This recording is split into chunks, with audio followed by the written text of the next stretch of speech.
orang, baru saja bertambah, baru 55 orang dengan saya dan asistennya Mas Zuhdi. Jadi sebetulnya harusnya lebih banyak lagi ya yang hadir hari ini. Bagi yang teman sekelompoknya masih belum datang, boleh diingatkan agar besok tidak menjadi dalam tanda petik beban kelompok ya, karena tidak hadir pada saat pengarahan. Kita akan mulai pengarahannya. Sebelum kita mulai, mari kita berdoa terlebih dahulu. Berdoa dipersilakan.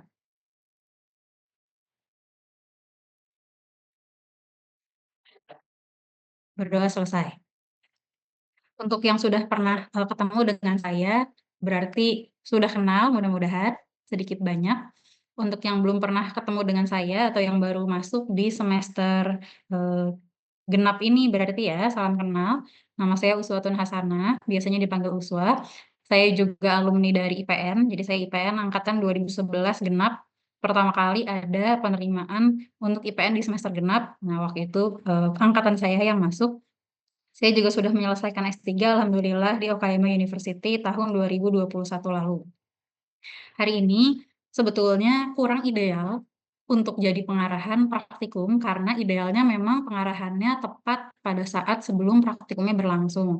Tapi karena sekarang ada perubahan ya, ada 3 paralel jadinya di IPN, ada 2 paralel berbahasa Indonesia dan 1 paralel untuk yang kelas internasional, dan karena praktikumnya juga biasanya waktunya panjang, jadi inisiatifnya dari tim pengajar adalah dengan melakukan pengarahan terlebih dahulu di luar jam, dan semoga apa yang disampaikan pada saat pengarahan akan bisa juga menjadi bekal dan menjadi perbaikan sebelum melakukan praktikum sebenarnya besok.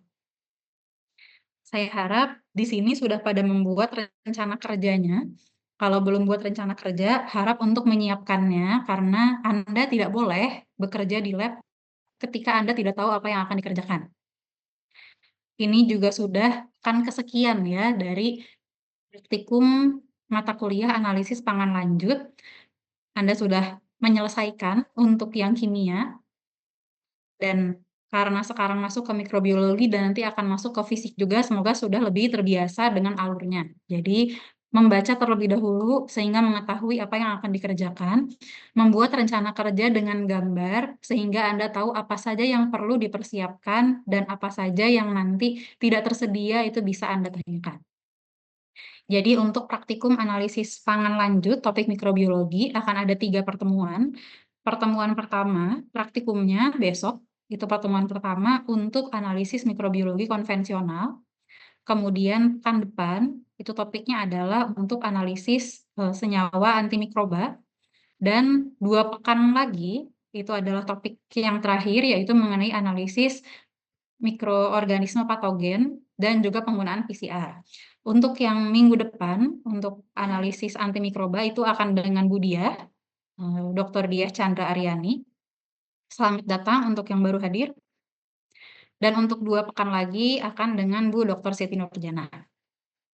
Sebelumnya saya perlu untuk tanya terlebih dahulu, di sini yang sudah pernah mendapatkan praktikum mikrobiologi pangan atau sudah pernah melakukan analisis mikrobiologi, boleh raise hand biar saya tahu ada sepersekian begitu dari kelasnya.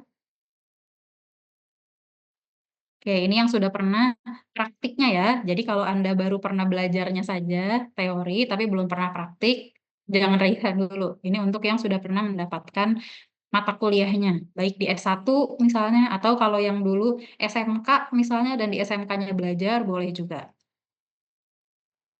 Ya, yang raise hand jangan turun dulu ya, saya perlu tahu ada berapa. Sini yang raise hand sudah 20 orang. Oke, masih ada lagi yang belum raise hand.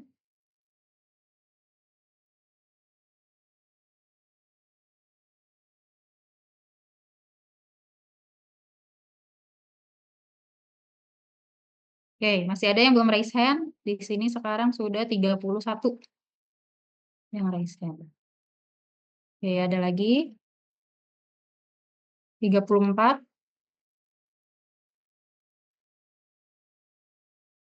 Oke, sekarang harusnya yang hadir ada 65 orang. Dari 65 orang, sini 38 ya. Baik, terima kasih yang sudah raise hand, boleh diturunkan lagi tangannya. Tadi 39 terakhir, sebagian besar, kalau dari 64 berarti sudah lebih dari 50% ya, sudah pernah melakukan analisis mikrobiologi. Sehingga harapan saya, mudah-mudahan pada saat nge-lab besok dan seterusnya, itu bisa saling bantu. Jadi, Anda pada saat belajar itu punya hak yang sama, satu dengan yang lain. Jadi untuk yang sudah pernah mengerjakan, mohon untuk bisa memberikan kesempatan bagi yang belum pernah mengerjakan.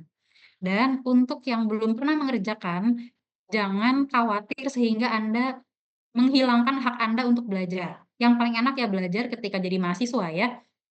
Kalau udah nggak jadi mahasiswa itu nanti lebih keras lagi benar salahnya. Tapi kalau jadi mahasiswa masih boleh salah, masih boleh banyak nanya. Jadi manfaatkan kesempatan Anda untuk nge-lab sebaik-baiknya.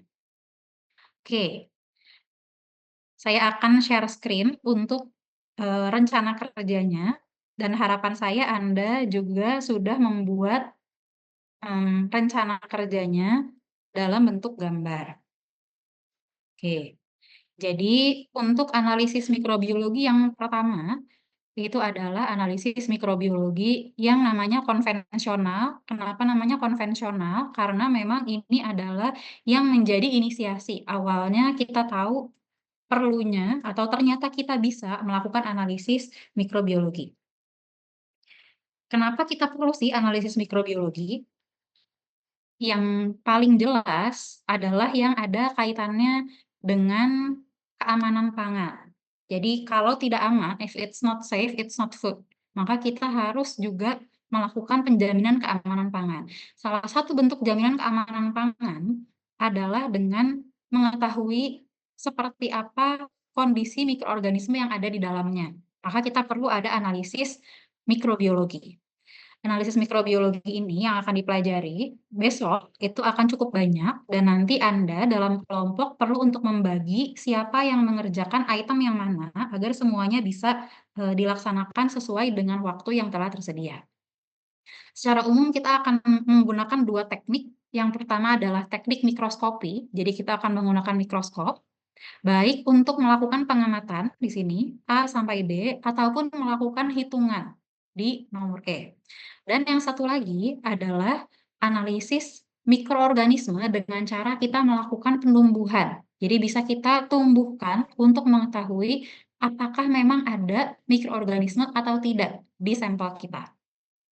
Bedanya apa? Untuk yang nomor satu ini, mikroskopi A sampai D, ini kita sudah tahu dulu.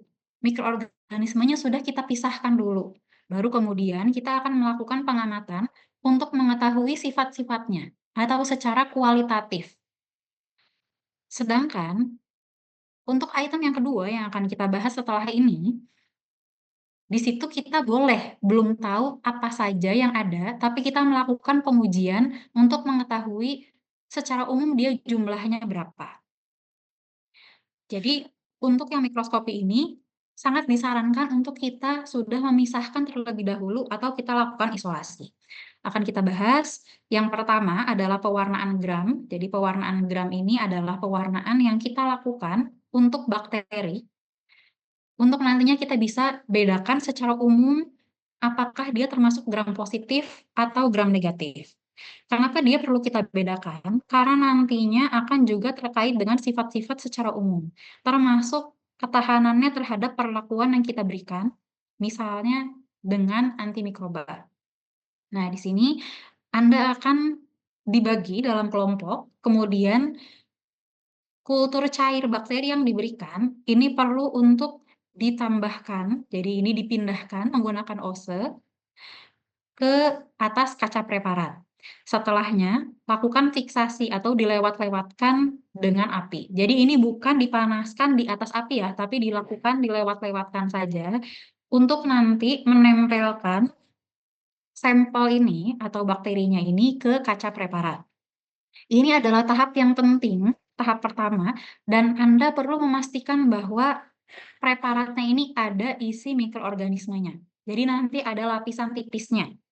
Kalau terlalu sedikit yang dipindahkan, tidak ada ketika difiksasi kemudian tidak ada goresannya sama sekali, kita tidak bisa lihat lapisannya, akan sulit untuk nanti kita amati di bawah mikroskop. Padahal kita akan melakukan pewarnaan-pewarnaan. Jadi untuk yang ini, pastikan bahwa Anda bisa melihat ada lapisan setelah fiksasi terjadi.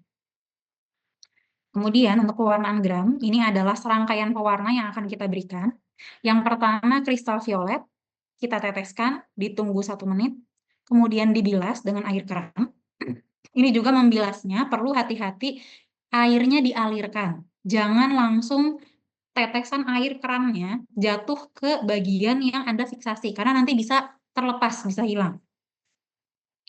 Setelah dibilas, kemudian ditambahkan pewarna kedua yaitu Lugol, didiamkan 1 menit, dibilas lagi.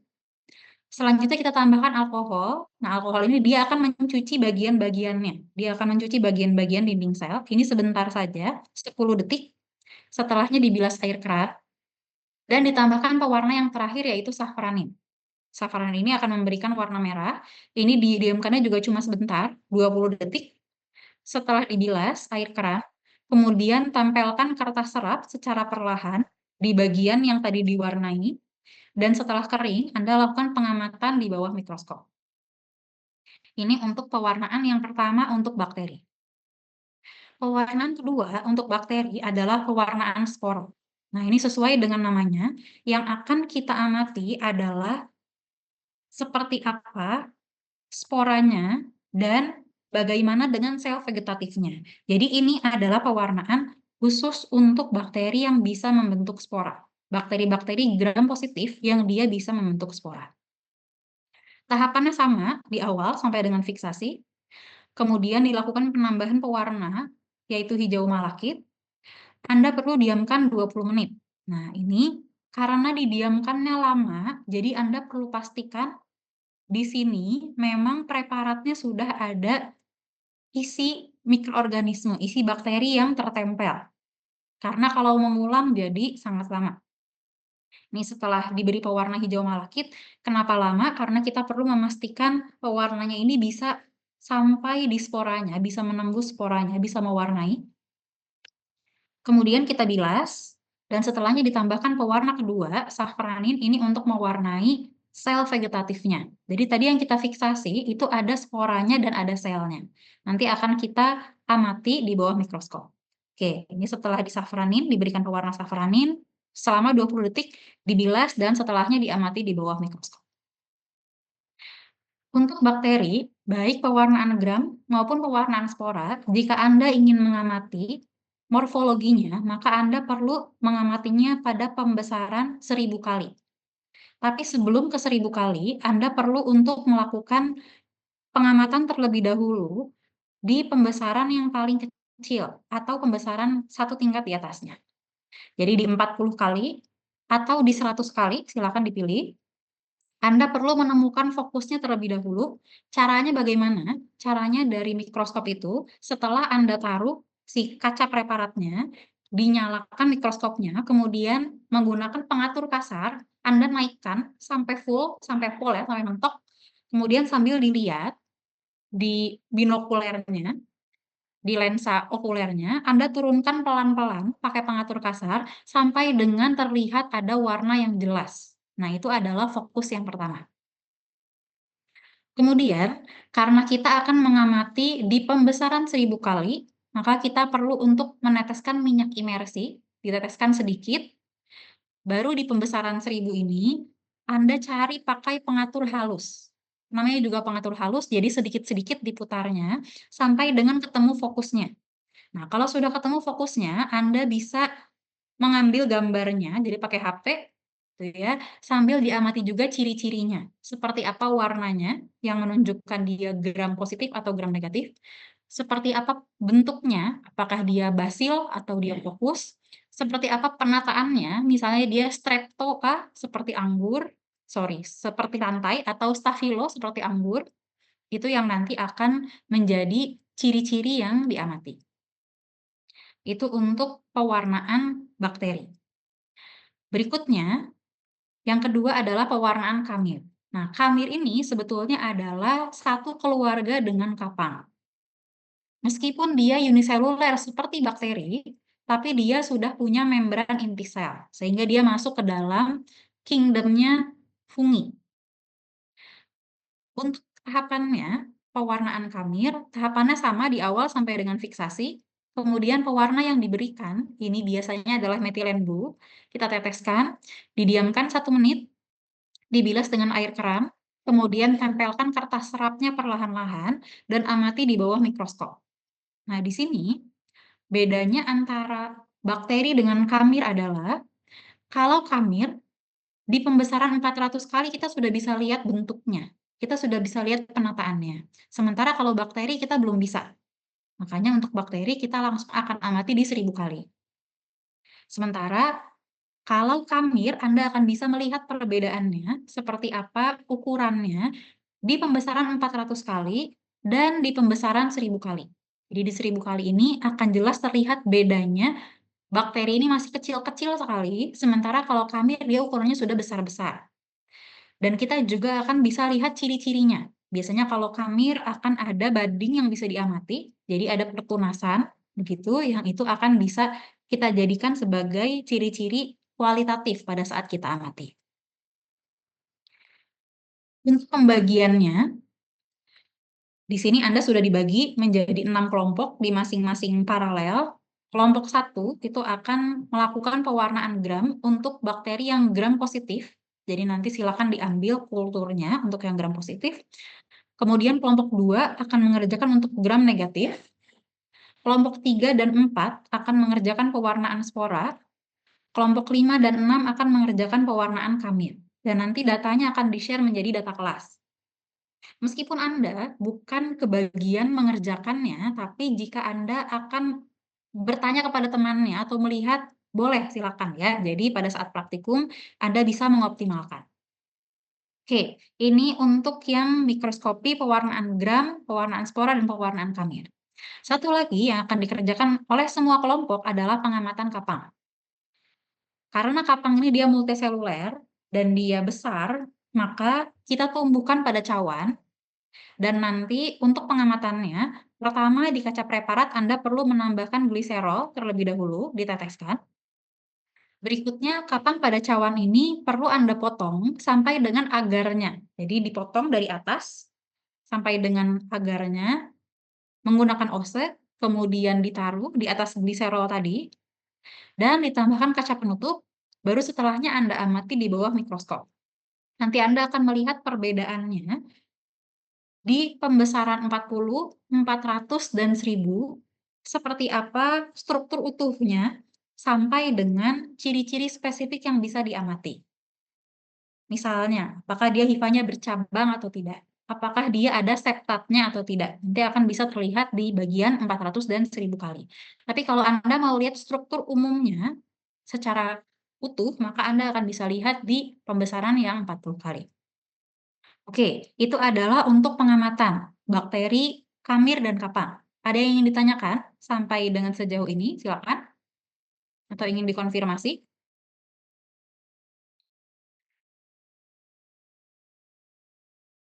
Oke, silakan, Mas Zuhri. Saya izin bertanya, Bu, untuk penambahan gliserolnya itu bertujuan untuk apa ya, Bu? Oke, di sini penambahan gliserolnya ini bertujuan untuk memberikan kelembapan untuk si kapangnya. Baik, Bu, terima kasih banyak. Oke, terima kasih. Ada lagi yang lain yang mau bertanya atau berdiskusi?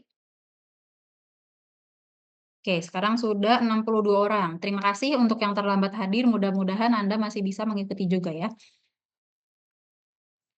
Kalau belum ada lagi, kita akan lanjut. Berikutnya adalah untuk metode DMC. Jadi DMC ini adalah singkatan dari Direct Microscopic Count. Jadi ini adalah metode hitungan langsung yang bisa kita lakukan menggunakan mikroskop. Kenapa namanya hitungan langsung? Karena secara umum, ketika kita ingin menghitung jumlah mikroorganisme, kita perlu untuk menumbuhkannya terlebih dahulu. Sementara kalau kita tumbuhkan dulu, dia perlu waktu paling tidak 24 jam. Sementara kadang kita juga perlu keputusan yang segera diambil. Contohnya adalah yang bisa diaplikasikan di MC ini untuk kualitas susu. Pabrik pengolahan susu, apakah itu susu pasteurisasi, atau dia susu UHT, atau produk susu yang lain seperti yogurt atau keju, mereka sudah punya SOP, sudah punya standar. Pemanasan yang mereka lakukan akan bisa menurunkan jumlah mikroorganismenya berapa banyak. Sehingga nanti mereka punya level keamanan yang bisa mereka jamin. Ada food safety objectives-nya.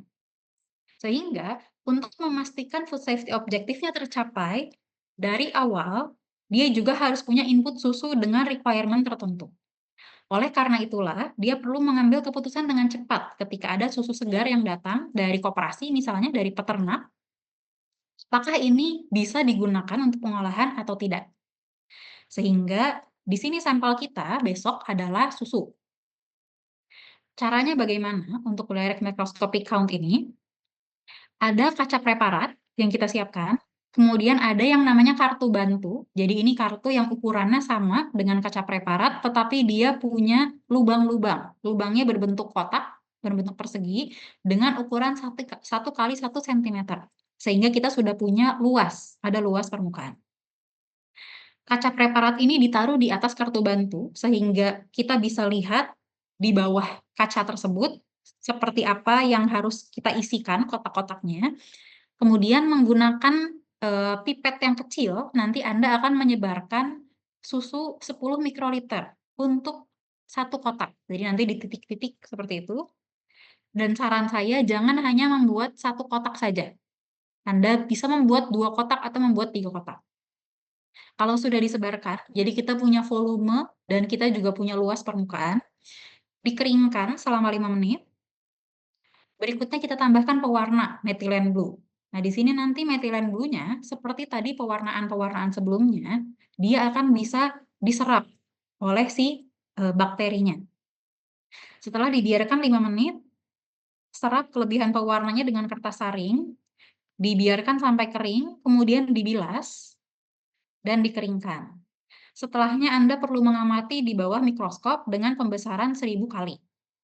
Nah, di sini berapa banyak jumlah bakteri yang Anda lihat dalam satu area, itu akan menentukan berapa banyak area yang perlu Anda amati.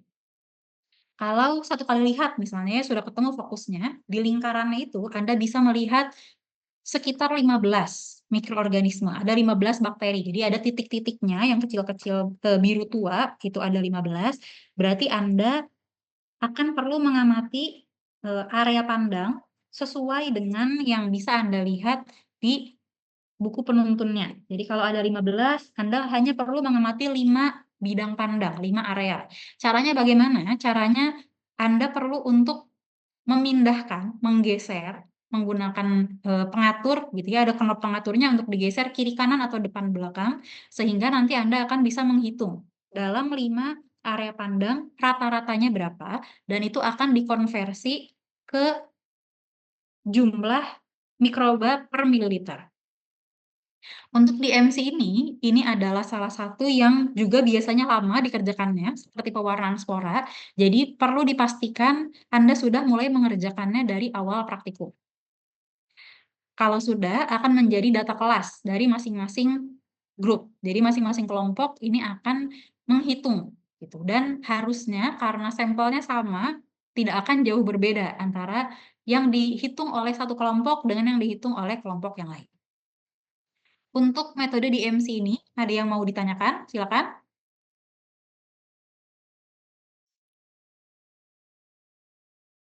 Aku mau bertanya. Silakan, Mbak Hana, ada yang mau ditanyakan?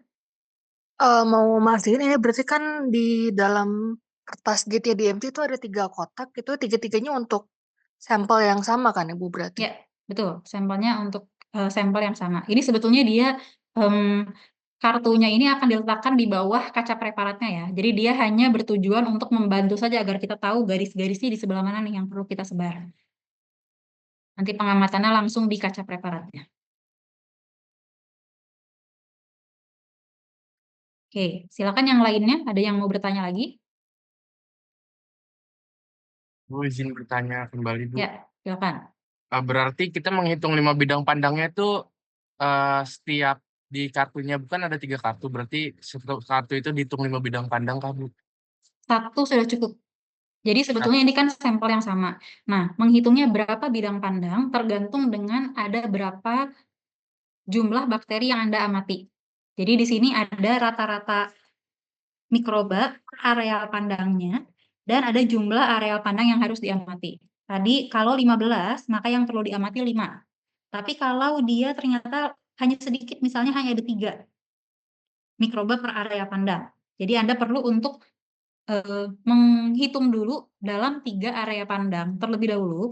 3 itu dia rata-ratanya berapa di 3 area pandang. Baru setelahnya Anda masukkan angkanya ke tabel yang ada di halaman 60 dan Anda perlu untuk melengkapi sisanya. Misalnya tadi rata-rata dalam 3 area pandang adalah 15. Berarti jumlah yang harus diamati adalah 5 area pandang. Anda sudah mengamati 3, tinggal ditambah 2 lagi untuk menuju 5. Sementara kalau dari 3 area tersebut, rata-rata mikrobanya hanya ada 5, maka Anda perlu mengamati 10 area pandang. Anda sudah mengamati 3 area pandang, Anda perlu menambah 7 area pandang lagi. Mudah-mudahan lebih jelas ya. Baik Ibu, terima kasih banyak. Oke, terima kasih. Ada lagi? Ibu izin bertanya, kalau Ya. misalnya tadi area pandang itu dalam satu kotak aja, Bu? Betul. Oh, Jadi berarti kalau satu misalnya kotak ini kan besar ya kita lihat, tapi kalau di bawah mikroskop kan dia luas sekali karena pembesarannya sampai dengan 1000 kali lipat. berarti kalau misalnya ada 5 area pandang itu berarti dalam satu kotaknya ya, Bu? Ya, dalam satu kotak sudah cukup. Oke, terima kasih, Bu. Ya, sama-sama. Oke, mudah-mudahan lebih jelas. Kita akan lanjutkan ke yang berikutnya. Ini untuk yang mikroskopi tadi sudah. Kemudian kita akan bahas mengenai metode analisis dengan penumbuhan. Untuk pelaksanaan praktikum metode analisis dengan penumbuhan ini, karena kita ingin menghitung berapa jumlah mikroorganisme yang ada di sampel kita tidak ingin ada kontaminasi atau ada perbedaan jumlah mikroorganisme dengan yang sebetulnya ada di sampel. Jadi tidak boleh ada penambahan mikroorganisme baik dari analisnya Anda nanti ataupun dari lingkungan karena kotor misalnya. Di sisi lain, karena kita tidak tahu apa saja isinya mikroorganisme yang ada di tangan tersebut, kita tidak mau atau di sampel tersebut kita tidak mau kita terkontaminasi oleh mikroorganisme tersebut. Jangan sampai kita mengalami sakit atau mengalami infeksi. Jadi jangan sampai mikroorganisme dari sampel itu berpindah ke analis atau berpindah ke lingkungan. Oleh karenanya, sangat penting untuk mempelajari kerja aseptik.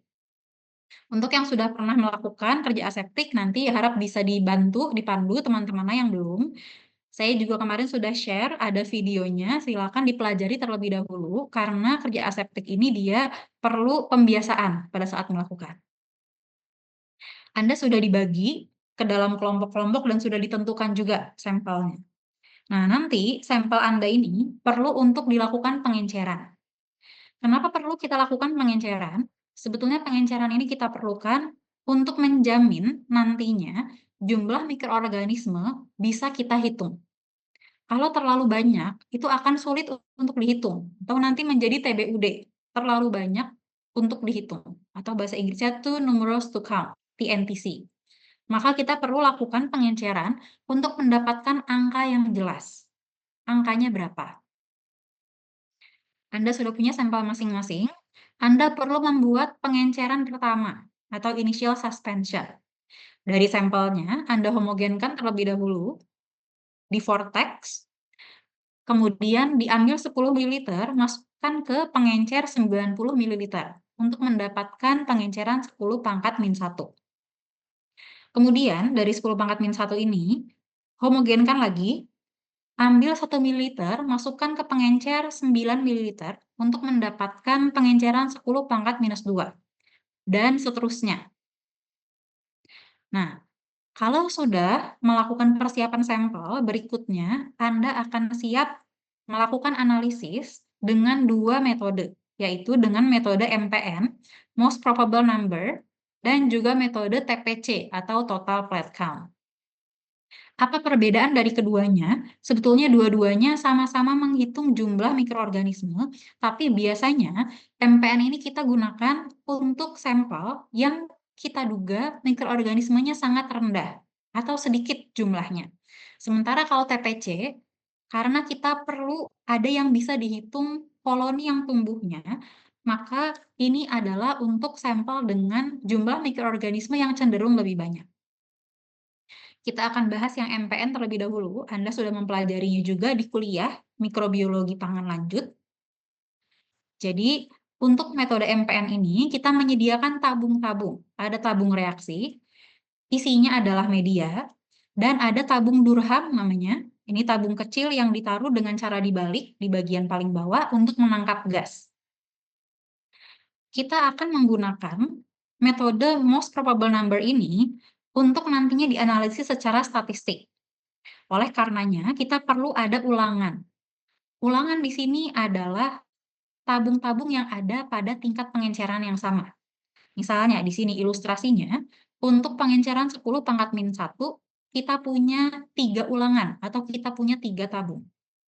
Begitu juga dengan pengenceran yang lain, 10 pangkat min 2, min 3, dan min 4. Jadi ini satu kali kita menentukan seri tabungnya adalah 3 seri tabung, maka semua tingkat pengenceran harus punya tabung sebanyak 3. Tidak boleh lebih, tidak boleh kurang. Untuk memastikan nanti kriterianya memenuhi secara statistik. Ini adalah seri tabung yang dicontohkan. Yang pertama adalah 3 seri tabung. Ada juga seri tabung yang jumlahnya 5 seri tabung. Jadi dalam satu pengenceran yang sama ada 5 ulangan, ada 5 tabung. Untuk MPN ini kita punya seri tabung yang sudah saya sampaikan dan ada seri pengenceran. Di sini seri pengenceran adalah berapa tingkat pengenceran yang berbeda. Contohnya pada ilustrasi yang saya berikan, ini ada 4 seri pengenceran, 10 pangkat min 1 sampai dengan min 4, dan ada 3 seri tabung. Jadi satu tingkat pengenceran ada 3 tabung. Yang mana yang akan Anda gunakan akan tergantung dengan sampel Anda. Untuk sampel minuman, maka Anda akan menggunakan media BGLBB namanya, warnanya hijau. Kita akan gunakan 3 seri tabung dan Anda akan melakukan inokulasi untuk 4 seri pengenceran, 10 pangkat min 1 sampai dengan 10 pangkat min 4. Sementara untuk air minum Vateta, kemudian air danau dan air keran, maka Anda akan melakukan seri pengencerannya dari 10 pangkat 0 sampai dengan 10 pangkat min 3. Nah, 10 pangkat 0 ini apa? Kenapa kita memerlukan 10 pangkat 0? Pangkat 0 ini artinya adalah tidak ada pengenceran. Karena apa? Kita duga jumlah mikroorganismenya sangat sedikit. Sehingga di sini 10 pangkat 0-nya ini adalah sampel kita tanpa pengenceran, kita masukkan 10 ml. Dan karena kita menduga bahwa di sini makanannya sedikit, di seri biasa, maka kita lakukan penambahan jumlah makanannya atau double strength. Jadi double strength ini untuk yang biasa penyiapannya misalnya butuh 36 gram per liter. Untuk double strength itu 2 kalinya, 36 dikali 2, yaitu 72 gram per liter untuk disiapkan. Ini medianya ada 10 mili, sampelnya juga ada 10 mili. Jadi nanti yang ini akan menggunakan tabung yang lebih besar. Nah, untuk yang air minum Vateta nanti akan menggunakan double strength dengan 5 seri tabung. Ya. Dan nanti pengamatannya seperti apa? Setelah sudah selesai diinokulasi semua, jadi 1 ml semua kecuali yang double strength 10 ml. Kemudian diinkubasi pada suhu 37 derajat Celcius selama 48 jam. Nanti di hari Kamis siang Anda akan melakukan pengamatan. Anda lihat mana tabung yang dia mengalami perubahan. Jadi warna medianya menjadi keruh dan dengan atau tanpa gas. Biasanya ada gasnya. Gasnya bisa kita lihat dari tabung Durham yang tadi dibalik.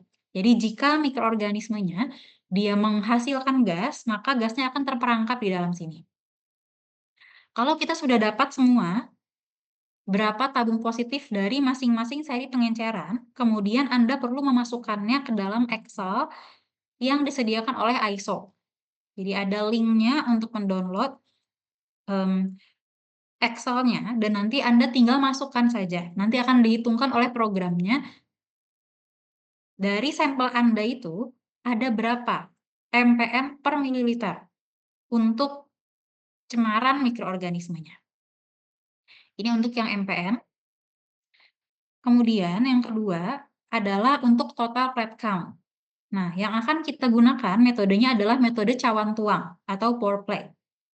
Anda punya sampel yang sama dari sini. Jadi sampel yang sama digunakan untuk MPN dan untuk TPC. 1 ml sampelnya dipipetkan ke cawan Petri, kemudian tuang media PCA, plate count agar, kira-kira 15 ml. Jadi Anda perkirakan saja pada saat dituang. Kemudian cawannya ditutup, ratakan horizontal membentuk angka 8. Jadi di atas meja diratakan horizontal. Kemudian diinkubasi 37 derajat Celcius selama 48 jam. Dan setelahnya akan dilakukan penghitungan jumlah koloni. Nah, ini adalah prosedur umumnya. Kemudian, apa saja yang diinokulasikan? Jadi yang diinokulasikan adalah 3 pengenceran tertinggi yang sama dengan yang Anda gunakan di MPN.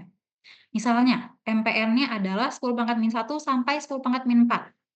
Berarti yang digunakan adalah -2, -3, -4. Gitu ya.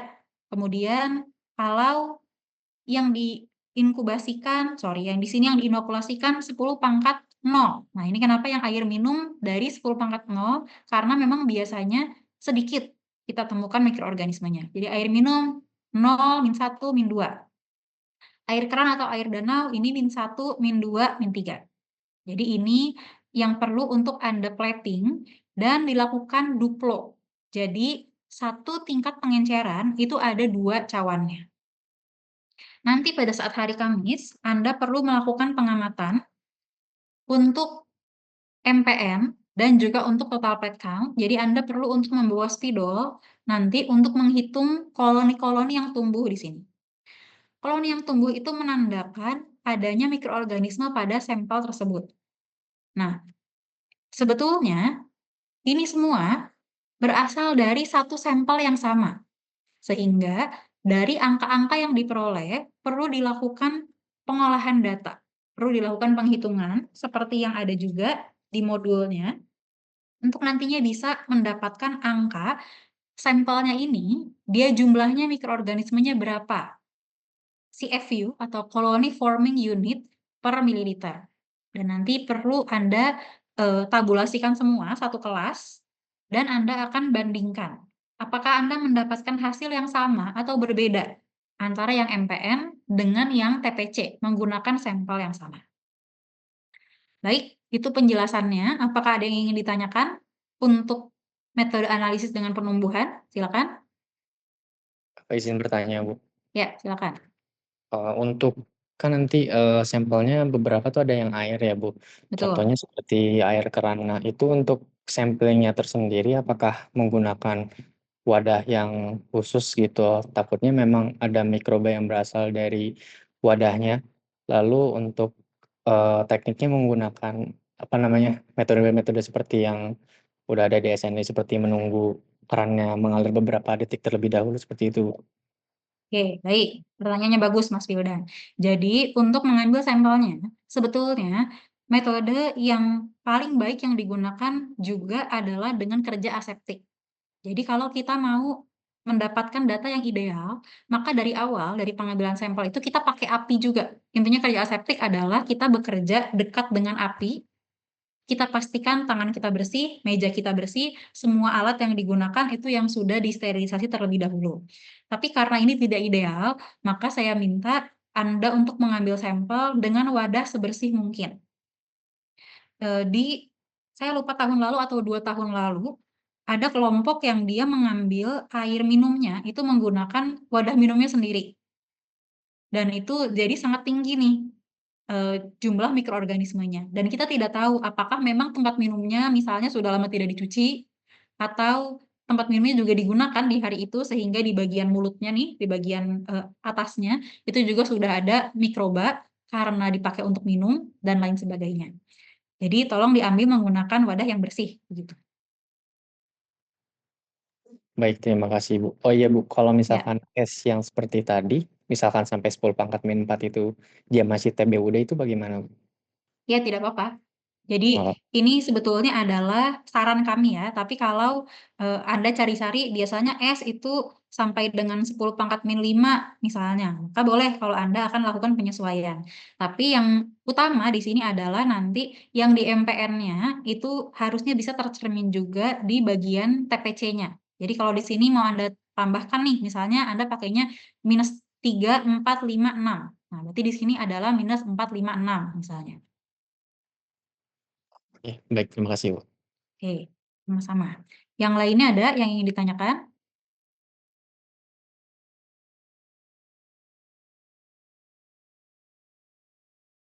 Apakah sudah cukup jelas?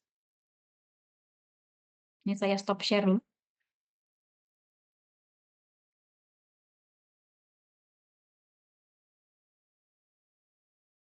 Oke, tidak ada yang ingin bertanya atau konfirmasi?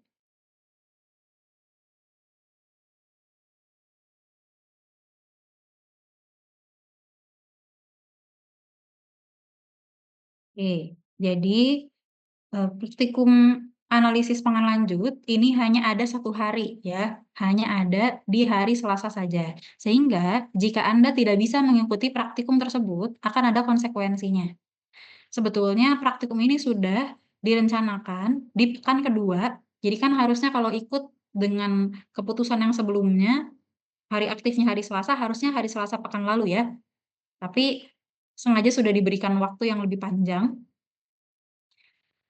maka harusnya bisa untuk mengikuti praktikum. Jadi harapan saya besok bisa melakukan praktikum dengan baik, silakan hadir tepat waktu, sehingga tidak terlalu panjang waktu yang digunakan untuk menunggu temannya atau juga untuk menyelesaikan praktikumnya. Untuk paralel yang pertama akan mulai di pukul 12.30, kemudian paralel yang kedua kita rencanakan terlebih dahulu di pukul 15 ya. Nanti jika ada yang ingin sholat, silakan nanti bergantian saja, tidak apa-apa. Tapi kita tetap mematuhi sesuai dengan SOP-nya ketika kita masuk ke lab mikrobiologi pangan. Jadi di lab mikro PAU, silakan Anda pastikan jas lab Anda bisa terkancing semua dengan rapi. Anda juga bisa bawa sandal untuk indoor-nya, untuk di dalam lab. Kalau yang ada di lab kurang, mau gantian dengan temannya juga boleh, antara paralel. Pastikan Anda tidak sedang sakit. Kalau sedang sakit, maka pakai masker. Kalau luka terbuka, maka tolong ditutup lukanya. Ada yang mau ditanyakan atau sudah bisa kita akhiri? Saya izin tanya, Bu. Ya, silakan. Terkait ini sih, Bu, Zoom record-nya apakah diperbolehkan untuk di-share, Bu? Ya, saya bisa share, tapi sebetulnya tujuannya itu untuk belajar lagi, bukan untuk belajar dari awal yang hari ini tidak hadir ya. Iya, oke, Bu. Baik, terima kasih. Oke, terima kasih. Silakan Mbak Iva. Iya, Bu. Izin konfirmasi aja, Bu, untuk prosedur kerjanya ini nanti apakah dilakukan di lab ya, Bu ya? Atau di ruangan aja? Dilakukannya karena kelompoknya banyak, maka akan kita lakukan di bench. Kita tidak bisa mengerjakannya di dalam laminar. Ya, terima kasih, Bu. Oke, sama-sama. Silakan Mbak Nazwa. Berarti Bu, saya ingin bertanya, untuk kelompok saya kan kelompok 6 sampelnya itu S-Toger, itu kan Ya, sampelnya ada pada tanya, ya. dibandingkan itu hanya mengambil air. Oke. Anda bisa menghomogenkan terlebih dahulu. Nanti perlu dicek, mohon bantuan dicek ya Mas Zuhdi ya, aspraknya apakah kita bisa pakai Stomaker atau tidak besok. Kalau ada Stomaker berarti untuk pengenceran pertamanya kita bisa lakukan dengan Stomaker. Tapi kalau tidak bisa dibawa dari lab atas berarti bisa dilakukan homogen manual dengan cara padatannya yang ditekan-tekan gitu. Oke, ya. Nanti saya cek lagi. Oke, terima kasih Mas Zuhdi. Begitu ya, Mbak Nazwa. Ibu, terima kasih. Oke, Samira please. Izin bertanya, Bu. Ya. Misalnya untuk minuman seperti es kelapa, penjualnya akan kasih kami wadahnya sendiri. Betul. Itu oke atau mungkin kita juga pakai wadah sendiri yang as clean as possible, our own clean container. Oke. Untuk yang perlu dibeli, tidak perlu dipindah wadahnya ya. Jadi tadi es doger, es kelapa, jus misalnya, you can use as it is. Oke, Bu. Thank you so much. Oke, you're welcome. Baik, terima kasih banyak atas waktunya hari ini. Kita akan ketemu besok, insya Allah. Semoga sehat-sehat semua. Saya akhiri. Wassalamualaikum warahmatullahi wabarakatuh. Waalaikumsalam warahmatullahi Terima kasih. wabarakatuh.